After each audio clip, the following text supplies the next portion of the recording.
Hello friends, welcome to civil success point. आज हम उत्तराखंड सामान्य अध्ययन के टॉपिक में टिहरी जिले के बारे में पढ़ेंगे। इसके अंतर्गत भी हम प्रमुख स्थल जो है पर्यटन स्थल और धार्मिक स्थल हैं, इन्हीं के बारे में पढ़ेंगे। जो ताल, ग्लेशियर, इन सब का टॉपिक होगा वो अलग होगा।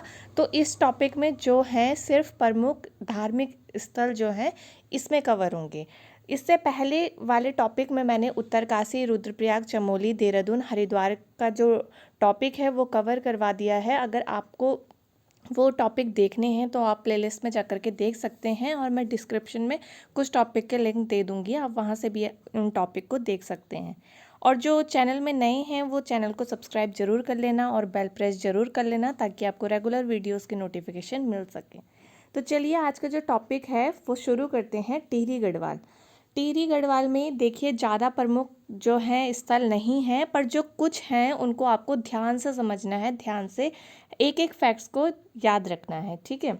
सबसे पहले तो आप एक डेट याद रखेंगे, 30 दिसंबर 1815। इस दिन जो है टिहरी का जो राजा था सुदर्शन शाह, उसने टिहरी में राज्य की राजधानी के रूप में एक नींव रखी थी, ठीक है। उसके बाद बात करते हैं स्वतंत्रता के बाद। तो स्वतंत्रता के बाद 1 अगस्त 1949 को टिहरी गढ़वाल जो है एक जनपद के रूप में गठित होता है, ठीक है। तो गठन की बात की जाए तो कब हुआ? 1 अगस्त 1949 को।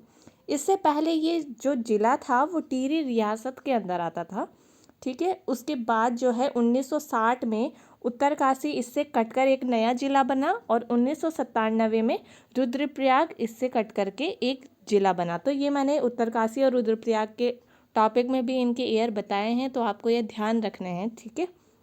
29 अक्टूबर 2005 की बात करें तो ये डेट भी इम्पॉर्टेंट है। 29 अक्टूबर 2005 को टिहरी डैम जो है, टिहरी वो डैम जब बना था तो उसमें जो है पूरी तरह से विलीन हो गया था, ठीक है। तो ये कुछ इम्पॉर्टेंट फैक्ट्स हैं, शुरुआती फैक्ट्स जो आपको याद रखने हैं। एक डेट याद रखनी है 30 दिसंबर 1815, एक डेट याद रखनी है 1 अगस्त 1949, और एक डेट याद रखनी है आपको 29 अक्टूबर 2005, ठीक है।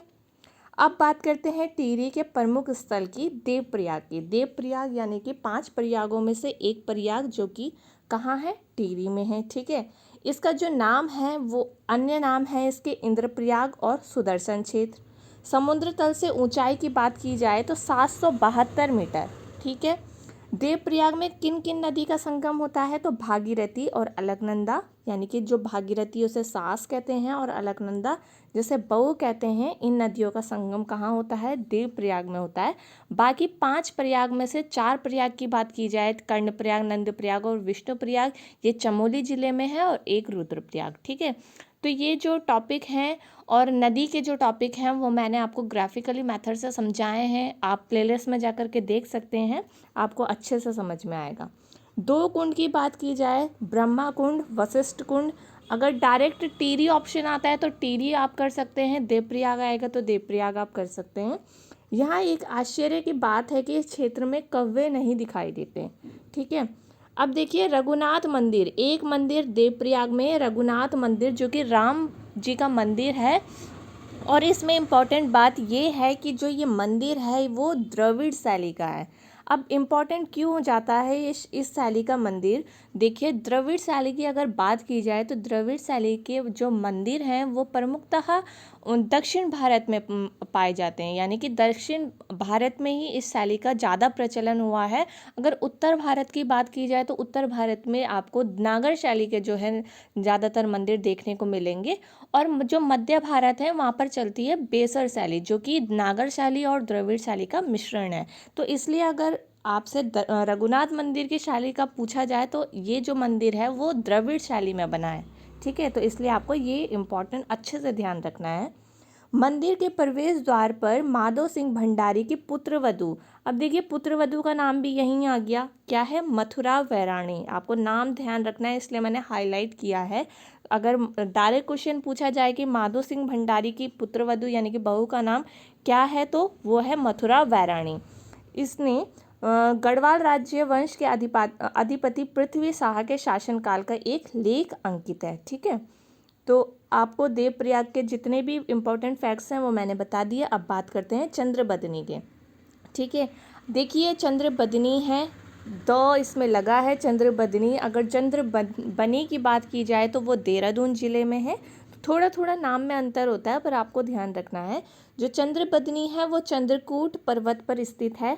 यहाँ पर एक प्राकृतिक श्री यंत्र स्थापित है। तो श्री यंत्र क्या होता है? एक जो यंत्र होता है जिसमें 7 कोने का ऐसा कुछ डिज़ाइन होता है, ठीक है।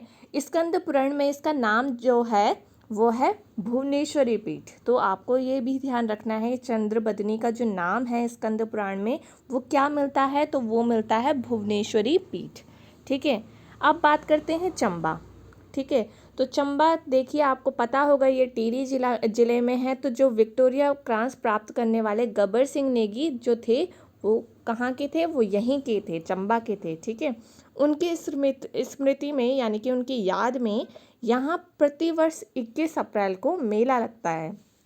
तो ठीक है, आपको मेले से भी एक जो याद आ गया होगा, 21 अप्रैल को यहाँ पर एक मेला लगता है, ठीक है। अब बात करते हैं धनौल्टी की। धनौल्टी कहीं लोग जो है देहरादून ज़िले में कर देते हैं क्योंकि मसूरी के रास्ते ये ज़्यादा नज़दीक पड़ता है। मसूरी समझ करके इसको देहरादून कर लेते हैं, पर ये जो धनौल्टी है वो टिहरी ज़िले में आता है, ठीक है। तो जो धनौल्टी है वो टिहरी में है, आपको ध्यान रखना है। ये मसूरी चंबा मार्ग पर जो है स्थित है। नरेंद्र नगर की बात करी जाए तो यहाँ के घने जंगलों में जो टिहरी नरेश था उसका महल था जिसे अब आनंद स्पा कहा जाता है। तो आनंद स्पा अगर डायरेक्ट पूछ लिया जाए आनंद स्पा कहाँ है तो वो नरेंद्र नगर में है। नरेंद्र नगर में पहले जो है कुछ सालों तक टिहरी जिले के सारे मुख्यालय यहीं थे, पर अब नई टिहरी में है, ठीक है। बात करें सुरकुंडा देवी की, तो सुरकुंडा देवी जो है वो धनौल्टी के पास है, कद्दूखाल गांव में। तो ये जो है राज्य का इकलौता सिद्ध पीठ है। तो ये जो सुरकुंडा देवी है ये भी मसूरी के रास्ते जो है नज़दीक पड़ता है, पर ये भी जो है वो टिहरी जिले के अंतर्गत आता है, ठीक है। यहाँ गंगा दशहरे पर एक विशाल मेला लगता है, ठीक। नाग टिब्बा की बात की जाए तो नाग टिब्बा एक गण टिब्बा भी है जो कि मसूरी में आता है। नाग टिब्बा आप ध्यान अच्छे से रखेंगे कि जो नाग टिब्बा है वो मसूरी में जो है यानी कि देहरादून ज़िले में नहीं आता बल्कि टिहरी ज़िले में आता है, ठीक है। समुद्र तल से इसकी ऊंचाई जो है 3048 मीटर है। बूढ़ा केदार की बात की जाए, आपको अच्छे से पता होगा कि केदारनाथ जो धाम है, केदारनाथ जो मंदिर है वो रुद्रप्रयाग जिले में आता है। पर अगर बात की जाए बूढ़ा केदार की तो बूढ़ा केदार जो है वो टिहरी जिले में आता है, ठीक है। यहाँ पर भगवान केदारनाथ का प्राचीन यानी कि पुराना और भव्य मंदिर है, इसलिए इसका नाम क्या है? बूढ़ा केदार, ठीक है। अब बात करते हैं विश्वनाथ गुफा की। तो ये जो गुफा है वो विश्वनाथ पर्वत पर स्थित है। ये आदि शंकराचार्य की तपस्थली है, यहाँ पर इन्होंने तपस्या की थी। खतलिंग ग्लेशियर की बात की जाए तो भिलंगना नदी का उद्गम स्थल ये है, और ये भी कहाँ पर है? ये भी टिहरी जिले में है, ठीक है। बाकी अगर बात की जाए ग्लेशियर और ताल की, ये मैं नेक्स्ट टॉपिक में करवाऊंगी जब प्रमुख जो ये धार्मिक स्थल का टॉपिक है, पर्यटन स्थल का टॉपिक है, सारे ज़िले का कवर हो जाएगा, उसके बाद ताल का ही टॉपिक आएगा। तो अभी तक मैंने 6 ज़िले के बारे में, इसको मिलाकर 6 ज़िले जो हैं कंप्लीट हो गए हैं। नेक्स्ट जो टॉपिक आएगा वो पौड़ी ज़िले का आएगा जो कि गढ़वाल का लास्ट टॉपिक होगा। उसके बाद हम कुमाऊं के ज़िले में बढ़ेंगे। इस तरह से टॉपिक को छोटा छोटा टॉपिक पढ़ेंगे, अच्छे से याद रखेंगे, जो कि एग्ज़ाम में एक एक पॉइंट जो है महत्वपूर्ण होता है।